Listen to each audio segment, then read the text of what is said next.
어떻게 되냐면 얘들은 이런 식으로 감소를 해요. 알겠어요? 감소한다. 여기가 3n이에요, 3n. 여기는 몇 n이 되냐면 2n이 되겠죠. 그지? 그럼 3n일 땐 얼마 있냐면, 뭐가 있냐면, B2 플러스가 있어요. 그럼 2n에 여기선 뭐가 있어야 돼? C3 플러스가 있어야 되겠지? 그지? 그럼 봐. 플러스 2가가 3개 있으니까 2, 3은 6이야. 그럼 플러스 3가 몇 개 있어야 돼? 그냥 2n이 있어야지만 되겠지. 뭔지 알겠어? 그러면 전화량과 개수를 곱한 값은 6이 나와야 됩니다. 자, 여기.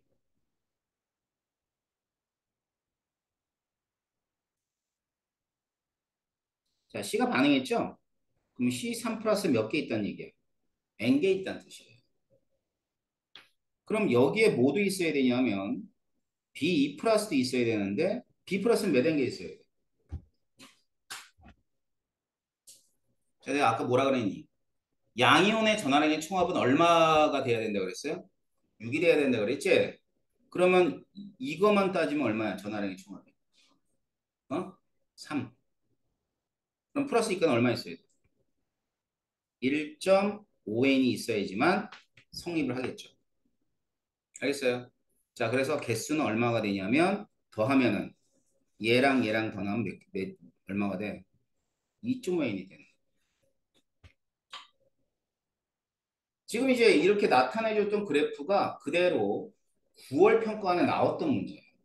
그러니까 이런 양이온에 대한 어떤 전하량 또는 양적 관계를 물어본다는 뜻이겠죠. 기억하실 거는 어차피 금속 이온은 플러스일까 플러스일까 플러스 3가 정도만 생각하면 돼. 그러니까 전하량이 작은 애가 생성이 되면 증가해요. 전하량이 큰 애가 생성되면 감소해요. 이 정도만 알아도 충분히 문제를 풀 수 있고 또 하나는 양이온의 전하량의 조합은 항상 일정하다 안 일정하다. 항상 일정하다. 보존된다. 이렇게만 기억하고 있어도 됩니다. 알겠어요? 그래서 이 비슷한 유형의 문제가 아마도 통합과학에 나오지 않았을까 라는 생각을 하는데 그건 모르겠고. 응? 내가 학교 시험지 좀 가져와. 알았지? 응, 처음부터 가져왔어? 안 가져왔지? 다음 시간에 가져와. 자, 그래서 선생님이 이제 얘기해 준 게 금속과 금속 이온의 그런 산화환원 반응입니다. 그래서 산화하는 반응은 뒤에는 문제 있으니까 한번 쭉 풀어가지고 와보세요. 자, 그럼 남은 시간 동안에 뭐를 할 거냐면 화학 반응과 열의 추리. 4단의 마지막 얘기예요. 잠깐 이제 배경 지식을 좀 알려줄 텐데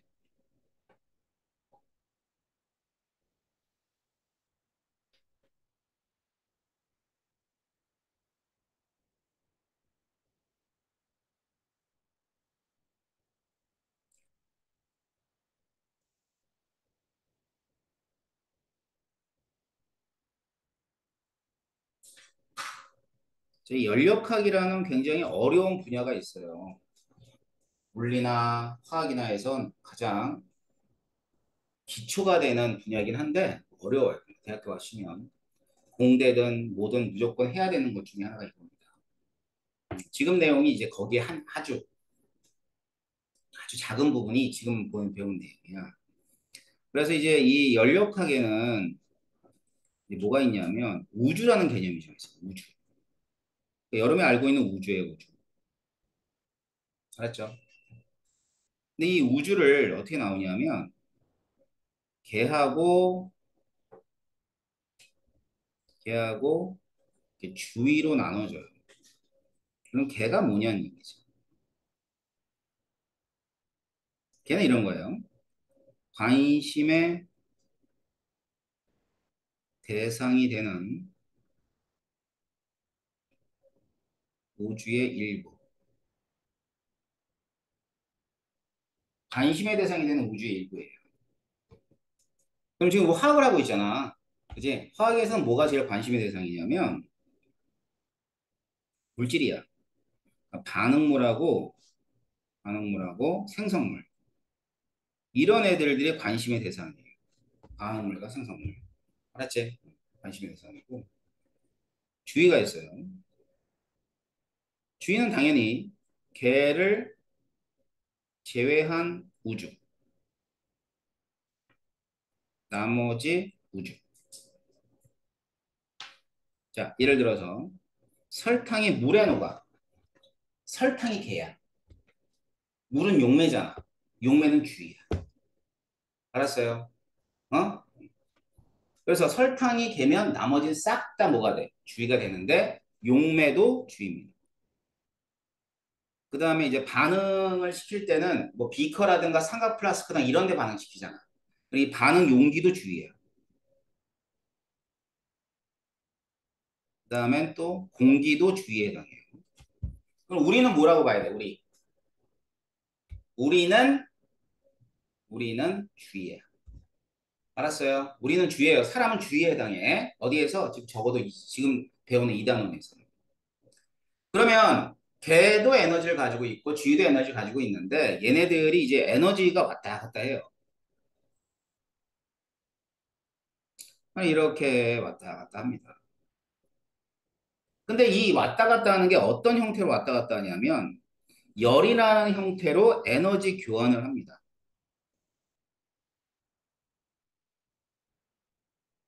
열이라는 형태로 에너지 교환을 하는 거야. 알았지? 그럼 봐봐.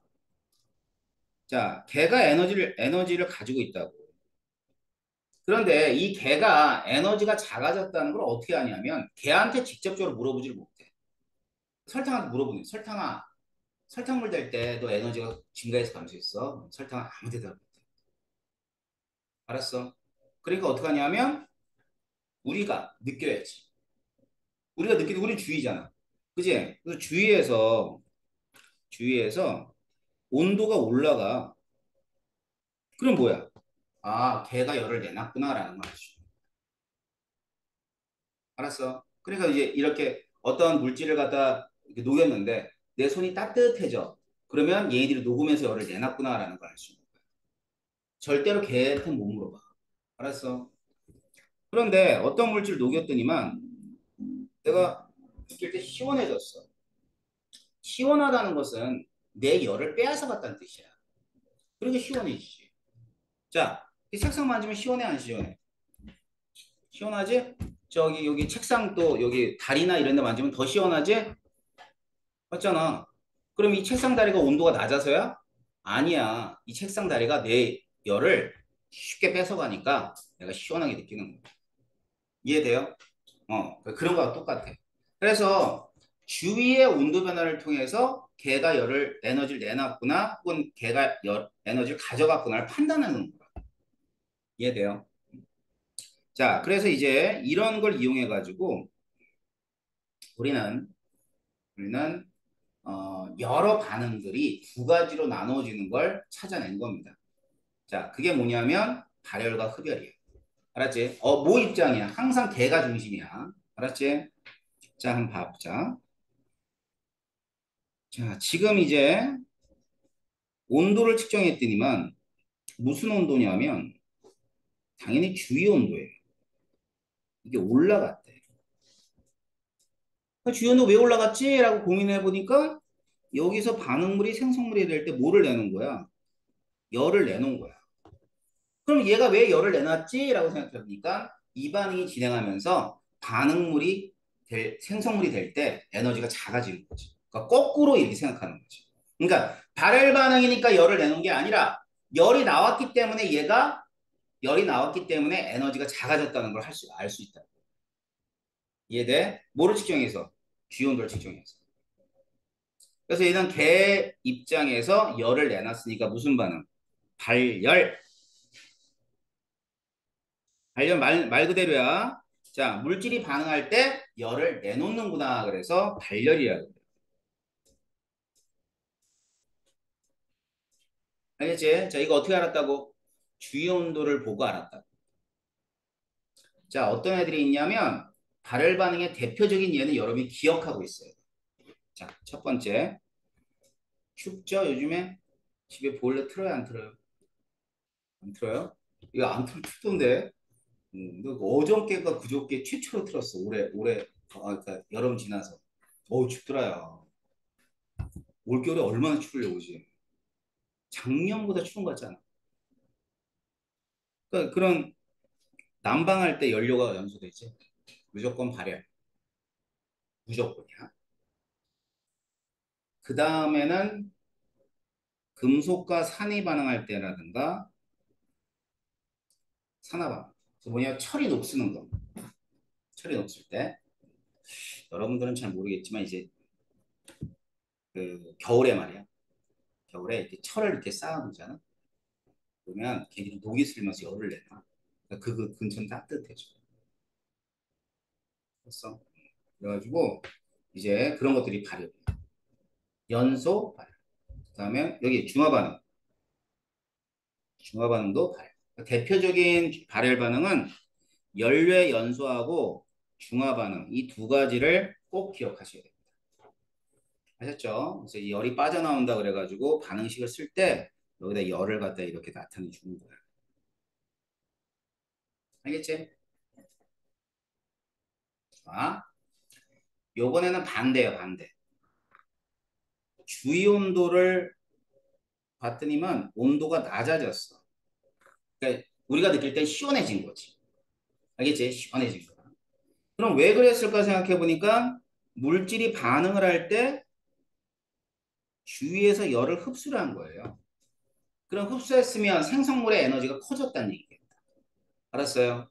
자, 그래서 이제 온도가 낮아진 걸 통해서 열이 흡수됐다는 걸 알게 되고 그런 반응을 흡열 반응이라고 합니다. 그럼 당연히 흡수했으니까 생성물의 에너지가 큰 거야. 방출하면 반응물의 에너지가 큰 거야.